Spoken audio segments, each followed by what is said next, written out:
details that are now coming in of Joe Biden speaking with the Egyptian president and also asking, as far as the humanitarian corridor is also concerned, that needs to be opened up, and the aid that still needs to go to the people, because there are thousands of people who are still stranded and want to flee from Gaza. But Israel will let Egypt deliver the aid, क्योंकि Rafa crossing से प्रदीप तस्वीरें आ रही थी, बहुत संख्या में जो वहां पे लोग फंसे हुए हैं, वहां पे ट्रक्स भी है जो लाइनों में वहां पर खड़े हुए हैं। ह्यूमैनिटेरियन एड अंदर आने नहीं दिया जा रहा है इजिप्ट की तरफ से, वो बताया जा रहा है कि फोन कॉल में ये डिस्कशन हुआ।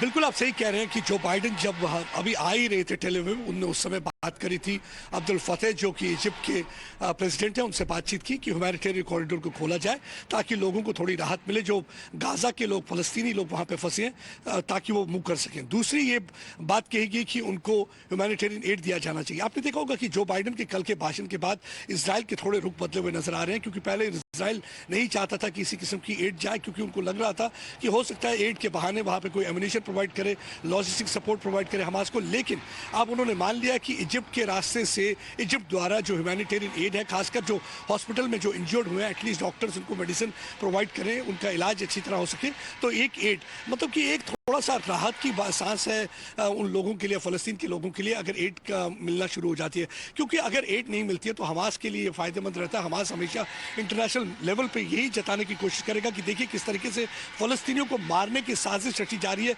किस तरीके से उनको एड नहीं दी जा रही, किस तरीके से उन्हें मेडिसिन नहीं दी जा रही, बच्चों के लिए दूध की सामग्री नहीं है। तो ये अक्सर मिसकन्फर्मेशन और डिसइंफॉर्मेशन कैंपेन रहेगा। लेकिन आपने सही कहा कि अमेरिका ने, पहले प्रेसिडेंट ने कह दिया कि ये दूसरों की तरफ से अटैक, उन्होंने वर्ड अदर्स यूज किया, उन्होंने हमास या किसी का नाम नहीं लिया, लेकिन उन्होंने एक क्लीन चिट दे दी कि ये इजराइल की तरफ से अटैक नहीं था जो अस्पताल पे हुआ। दूसरा, आईडीएफ की तरफ से आपने बयान सुना होगा, उन्होंने एक तो ड्रोन फुटेज दिखाई है, उसके साथ साथ उन्होंने प्रूफ बताया कि ये जो था एरियल अटैक नहीं था, ये रॉकेट था, और ये हमास को भी पता है कि ये रॉकेट जो है इस्लामिक जिहादी ग्रुप ने फायर किया है, उनकी वजह से मिसफायर होते हुए ये रॉकेट आके अस्पताल पे लगा। लेकिन जानबूझकर वो एक डिसइंफॉर्मेशन कैंपेन चला रहे हैं ताकि इजराइल का नाम खराब करें और अंतर्राष्ट्रीय लेवल पर ये जताने की कोशिश करें कि देखो किस तरीके से निहत्थे लोगों को, बच्चों को, क्योंकि जो उन्होंने क्राइम किया हुआ है अक्टूबर 7 को, उसको जस्टिफाई करने की कहीं कोशिश कर रहे हैं, उसको छुपाने की कहीं कोशिश कर रहे हैं, इजराइल का ये कहना है। क्योंकि इजराइल का ये कहना है कि हम लगातार लोगों को कह रहे हैं कि आप वहां से निकलिए, अगर हमने अटैक करना होता तो पहले अटैक करते, हम लोगों को अल्टीमेटम के बाद